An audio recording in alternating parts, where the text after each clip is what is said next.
Sir, आपके नज़रिए से कानपुर को किस तरह के विकास की ज़रूरत है?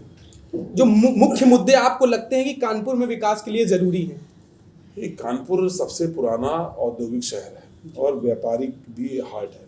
जब मैं छोटा तब से मैं सुनता आया कानपुर इज डाइंग सिटी, और मुझे बड़ा बुरा लगता था कि why it is dying city. और मेरे जो दोस्त नौकरी करने बाहर गए, कोई बॉम्बे गया, कोई पूना गया, कोई गुजरात गया, कोई विदेश चला गया, और मैं नहीं गया। मैंने अपने फादर से कहा कि आपने मकान बनाया और मैं किराए पे रहूँ, ये तो ठीक नहीं है, आपने बनाया मैं रहूँगा। तो मैं यहीं रहा, तो मुझे कानपुर प्रति प्रेम था। मैं डाइंग सिटी सुनकर मुझे बड़ा कष्ट होता था, लेकिन मैंने देखा कानपुर के अंदर कुछ है जो इसको मरने नहीं देता। यहाँ कैसे भी आदमी जी सकता है, और कितने माइग्रेंट्स यहाँ रहते हैं, बाहर के लोग आते हैं और रोजी रोटी कमा के रह लेते हैं यहाँ पर। ये शहर सबको एडजस्ट करता है। यहाँ पे इतने साधन हैं रोजगार के, अगर कोई मेहनत करना चाहेगा तो भूखा नहीं सोएगा, ये व्यवस्था है इस काम। लेकिन उसके जो डेवलपमेंट होना चाहिए ऑर्गेनाइज तरीके से, वो नहीं हुआ। हम लोगों को सरकार में मौका मिला तो हम लोगों ने थोड़ी थोड़ी कोशिशें करी, टूरिस्ट प्लेस डेवलप करने की, एंटरटेनमेंट पॉइंट डेवलप करने की। ये शहर चल रहा है और अच्छे ढंग से चल रहा है, बिजनेस की अपॉर्चुनिटी शहर में है। तो हम लोग जब मौका मिलेगा तो हम इस शहर के बेटरमेंट के लिए पहले तो यही जो जाम कम करने का साधन कैसे होंगे, और पॉल्यूशन कम करने के साधन, और उसके बाद जो शहर के इंफ्रास्ट्रक्चर को बेहतर करने का काम करेंगे।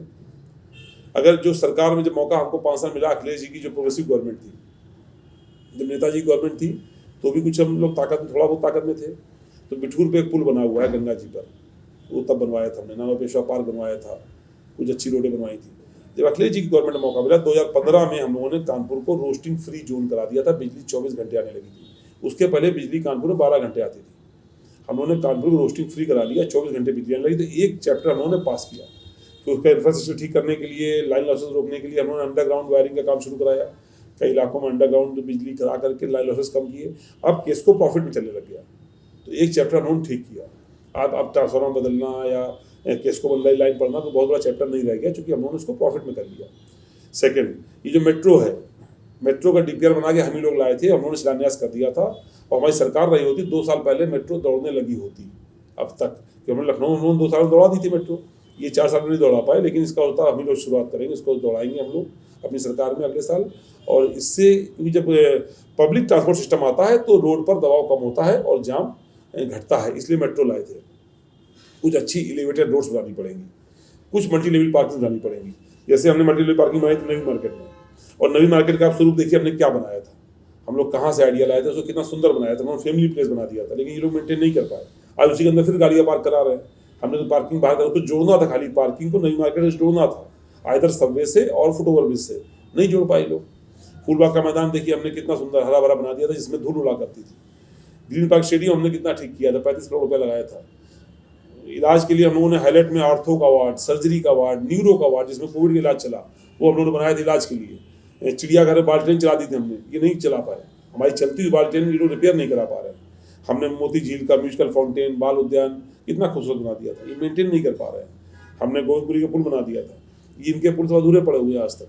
तो ये लोग उस दिशा में काम नहीं कर रहे। हम रोड रैपिड ट्रांसपोर्ट के सिस्टम से, ये ITMS हमारा लगाया हुआ है, जो लाल नीली बत्तियाँ जो रोड पर काम कर रही हैं, ये हमारा लगाया हुआ है। इसको स्मार्ट सिटी में गिनते हैं, पर ITMS तो हमने लगा दिया था, हमारी सरकार में लग गया था ये। तो ये तो हमारा लगाया हुआ। तो ऐसी चीज़ें हम ला रहे थे जिससे रोड ट्रांसपोर्ट ठीक हो, पॉल्यूशन कम हो और बिजनेस अपॉर्चुनिटीज बढ़े, इसके लिए बिजली ठीक हो।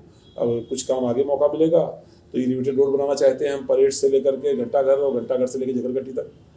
कुछ बाजारों की स्थिति ठीक करना चाहते हैं, कुछ पानी की लाइनें अच्छी हो जाएं, कुछ सीवेज सिस्टम अच्छा हो, जलभराव नहीं हो शहर में। गंगा पर पूरा ये गंगा बराज का जो वो है घाट, अटल घाट, नाम अटल घाट से कंफ्यूज मत होना, उसके बाहर पत्थर लगा हुआ अखिलेश यादव जी का, ये बनवाया अखिलेश यादव जी ने, उसके बाहर पत्थर देख लेना। अटल जी के नाम पे रखा, हमें खुशी है, क्योंकि अटल जी हमारे पूजनी थे, पर वो बनाया हुआ अखिलेश जी का है वो घाट। तो हम अटल घाट से लेकर के जाजमऊ तक पूरी गंगा किनारे एक पैड़ी बना करके उसको बहुत सुंदर डेवलप करना चाहते हैं, ताकि गंगा जी का संरक्षण भी हो और कानपुर वासियों को अच्छा स्थान भी मिले। आज आप बैराज पे देखते हैं कितनी भीड़ होती है शाम को, लोग शुद्ध हवा के लिए आते हैं। हम वहाँ पर बोटेनिकल गार्डन बना रहे थे, अधूरा पड़ा है, हमारी सरकार जाने के बाद उसमें एक ईंट नहीं लगाई गई। जबकि बैराज से मंधना की रोड, मैनावती रोड को 4 लेन हम लोगों ने कर दिया था अपनी सरकार में। मैनावती सिंगल लेन होती थी, हमने डबल लेन करा, फिर हमको लगा नहीं अभी कम है, हमने 4 लेन कर दिया उसको, गंगा बैराज की रोड बना दी। पर वो हमारा बोटेनिकल गार्डन आज भी अधूरा पड़ा है, इन लोगों ने शुरू नहीं किया, एक ही पैसा नहीं लगाया। तो वो जो आपने कहा, इस डाइंग सिटी को जिंदा करने के लिए ज़रूरी है कि हम पहले रैपिड ट्रांसपोर्ट करें, स्पीड बढ़ाएं, पॉल्यूशन घटाएं, इंफ्रास्ट्रक्चर दें और सुरक्षा का माहौल दें, तब वो रोजगार डेवलप होगा और शहर तेज़ी से आगे बढ़ेगा।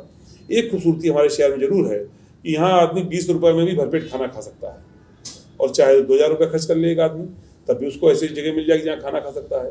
तो ये शहर बहुत एडजस्टेबिलिटी का शहर है, गरीब से गरीब आदमी यहाँ जी सकता है और अमीर से अमीर आदमी यहाँ जी सकता है। इसको गुंजाइश इस शहर की ज़्यादा है।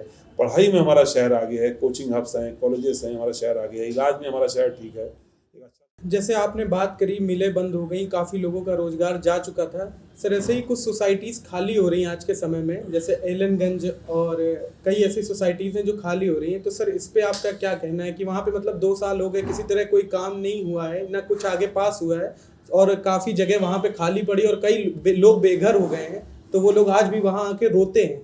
इस सरकार ने किसी बड़े पूंजीपति को, क्योंकि भाजपा की सरकार पूंजीपतियों की सरकार है, ये किसी बड़े पूंजीपति को लाभ पहुंचाने के लिए 10,000 परिवार खाली करा दिए, उनकी वैकल्पिक व्यवस्था नहीं करी।